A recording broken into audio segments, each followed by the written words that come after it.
Please, take me to the hospital. It's your own fault for being weak. Just rest and you'll get better. I had a high fever of 40 degrees, so I pleaded with my husband to take me to the hospital, but he ignored me and went to work. Being in my final month of pregnancy, I was worried about the baby, so I called a taxi and somehow managed to get to the hospital. As soon as I arrived, I lost consciousness. When I woke up, the doctor told me, If you had been any later, the baby would have been in danger. I was furious that my husband had left me.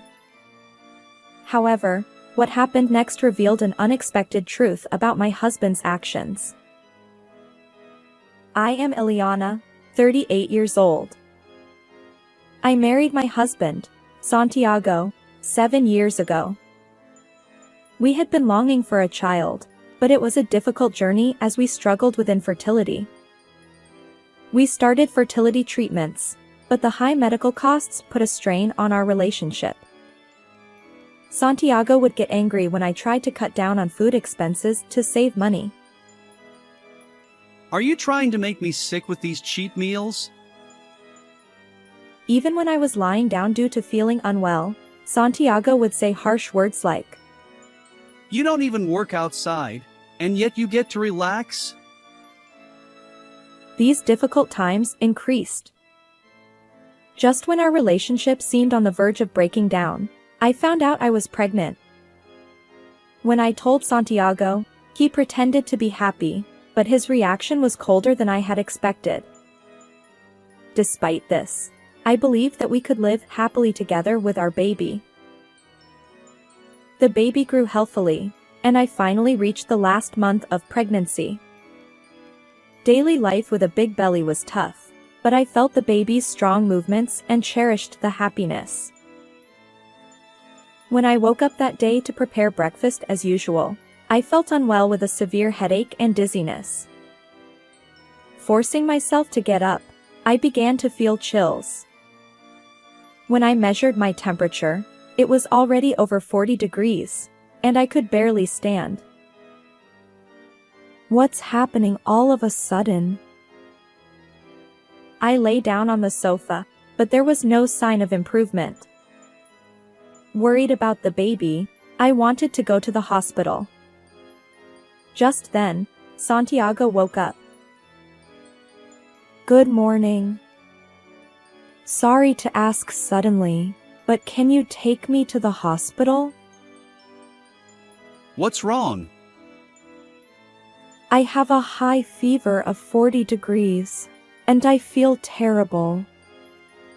I'm also worried about the baby. I can't. I have to go to work now. Can't you go a little later? Don't be ridiculous. Don't take work lightly. I can't just take a day off. It's your own fault for being weak. You'll get better if you rest. Despite my plea, Santiago quickly got ready and left for work. More than the shock of being left behind, I was worried about the baby. I called a taxi and forced myself to get up and rush to the hospital. When I arrived, barely conscious, a nurse hurriedly helped me. It's okay. I heard a voice from afar. I finally made it. Relieved, I lost consciousness. I was later taken to the treatment room and given N4. When I woke up in the hospital bed, it was 1 p.m. Thanks to the rest, I felt better. As I tried to get up, the doctor came to check on me. Did you sleep well? Yes. Is the baby okay? Yes, but it was dangerous if left untreated. For absolute rest, let's stay in the hospital for a while. It was sudden, so I wasn't prepared at all. I called Santiago to explain the situation, but I couldn't reach him. Maybe he didn't notice because he's at work. I took Santiago's business card from my wallet and called his company. A woman from the office answered, and when I asked to be connected to Santiago, she responded strangely.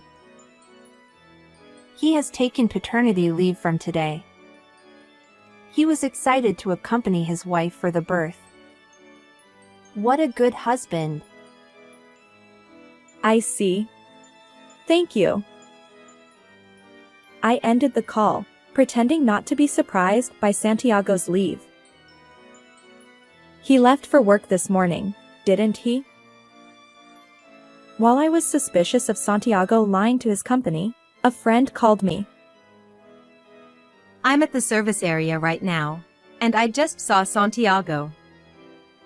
But he was holding hands with a woman I don't know. What? Can you get closer to confirm? Got it. It looks like they're heading back to the car, so I'll follow them. I learned about Santiago's secret from my friend's message. I was scared to confirm the truth, but I couldn't just let it go. I pressed my phone to my ear, waiting for her response. It's hard to say, but It's okay. Tell me. they're kissing in the car. I was speechless. My heart felt like it was being squeezed, but I told myself to stay calm. Can you switch to a video call? I need to see it for myself. The moment the video call started, I saw Santiago and the unknown woman being intimate on the screen. I suppressed my anger and saved the video on my phone as evidence. Sorry for making you do this. You really helped me. Thank you. If you need anything, I'm here for you. Call me anytime. After thanking her and ending the call, tears streamed down my cheeks. Memories of the happy times with Santiago flashed before my eyes like a revolving lantern. There were many happy and tough times, but I believed overcoming them was what made us a couple. While our baby was growing inside me, Santiago was betraying us. My anger didn't subside, and I swore to get revenge on him. Later, prioritizing the safety of both mother and child, I underwent a cesarean section and safely gave birth to a baby girl. We finally met! Let's get along from now on. Holding my baby, who let out a healthy cry, an overwhelming emotion washed over me, and tears flowed naturally. It was a very happy moment. Back in the hospital room, I decided to share the joy with Santiago, but he didn't answer the phone again. I sent him an email and waited for his response while making a call to a certain place. You're really cute. As I gazed at my daughter for a while, I finally received a call back. Did something happen? Didn't you notice I called you several times? I was at work, so of course not. Sorry to bother you when you're busy. I was calling to report that the baby was born. Can you come to the hospital now? The baby was born? But I'm sorry, I have work I can't leave right now. Didn't you say you need to submit the birth certificate to the company to get the congratulatory money? Oh, right. So please come. You want to see your daughter's face, don't you? Got it.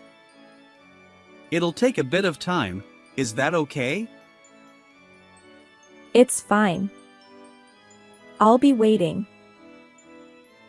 I hung up the phone and waited for Santiago to arrive. It was about 2 hours later when he arrived at the hospital room. Sorry. I'm late. Huh? Everyone's already here? How does it look when the father of the daughter is the last to arrive? I had to adjust my work schedule. I'm sorry. It's been a while, everyone. Yes. While Santiago was out of contact, I had informed both my parents and in-laws about the birth. They all rushed to the hospital and met our daughter. Of course, I didn't call them just to introduce our daughter. Can I hold her too? No. Everyone was confused by this word, and just as my mother was about to ask why, my words froze the room. I won't let Santiago, the cheating scumbag, hold my daughter. Hey! What are you talking about? Don't think you can get away with it just because you think I don't know. You weren't even working today. What? How do you know that? You took a week off for paternity leave. You lied to me about working and planned to go on a trip with another woman, didn't you? Stop joking around in a place like this. Then what is this? I took out my phone and showed Santiago a video of him kissing an unknown woman. His eyes widened, and he was clearly shaken. I handed the phone to my mother, who was speechless. My father and in-laws looked at the phone screen in turn and fell silent. Then everyone stared sharply at Santiago. Are you still going to say this is different? Shut up! Filming without permission is a crime. Say whatever you want. You did something terrible while I was pregnant. If I had been late to the hospital that day, the baby could have been in danger. You kept nagging about the baby. I even accompanied you for the treatments. What's wrong with having a little fun? Santiago lashed out and simultaneously complained about the infertility treatments. So that's how you felt. From now on, I'll be a good father for our daughter. Isn't that enough? Don't act like her father after doing something so terrible. I'll raise her carefully so she doesn't end up with a man like you. Don't be ridiculous. She's my child too. I won't let her call a cheater like you her father. Let's get a divorce. Stop joking. Everyone makes a mistake once. At this point, my mother-in-law, who had been silent, spoke up. Santiago, enough is enough. I didn't raise you to be such a careless child. Even you, Mom? Please, be on my side. It's so disgraceful. Not even apologizing to Eliana, you worthless son. I know I'm wrong. Please, don't be so angry. Shut up. I'm cutting ties with you. How does it feel to be abandoned by your parents at such a joyous occasion? What did you say? The mother-in-law was angrier than I had ever seen her before. After apologizing to me, she took her belongings and left. The father-in-law also left the hospital room in silence, giving Santiago a cold stare. Realizing that his mother's words were serious, Santiago hung his head. I will file for divorce and demand alimony and child support in a lump sum. Be prepared. I'll change. Please, give me another chance. Ignoring Santiago's pleas, I forcibly pushed him out of the hospital room. At that moment, I felt all the strength leave my body. As I let out a deep sigh, my mother patted my back. I felt a great sense of relief, realizing that a mother is always a great presence. At the same time, I felt a strong sense of duty to protect my daughter. 1 month later, the divorce was finalized with $70,000 in child support and $20,000 in alimony. As predicted, the child support was settled in a lump sum. Since the apartment was purchased by me before the marriage, Santiago had to leave. Having lost his home, Santiago tried to stay at his mistress's place, but when she found out he had a wife and child, they had a huge fight, and she dumped him. He was a despicable man who lied about being single and toyed with her. Disowned by his family, he had nowhere to go and was living day to day in cheap hotels. Moreover, it was discovered that he took paternity leave under the pretense of attending his wife's childbirth, only to go on a trip with his mistress, which led to his career being ruined and being completely ignored by female colleagues. He can't easily quit his job because of the alimony and child support payments, and it seems he's having a tough time, but I feel no sympathy for him. I am living peacefully with my daughter. Every day, I am filled with emotion as I watch her grow little by little. I received multiple apologies from my in-laws regarding the incident. However, since they had always been good to me, I hold no grudge against them, and we still maintain a good relationship, with them occasionally playing with my daughter. Despite everything that happened, I am happy. How did you like this story? Please subscribe to the channel. See you in the next video.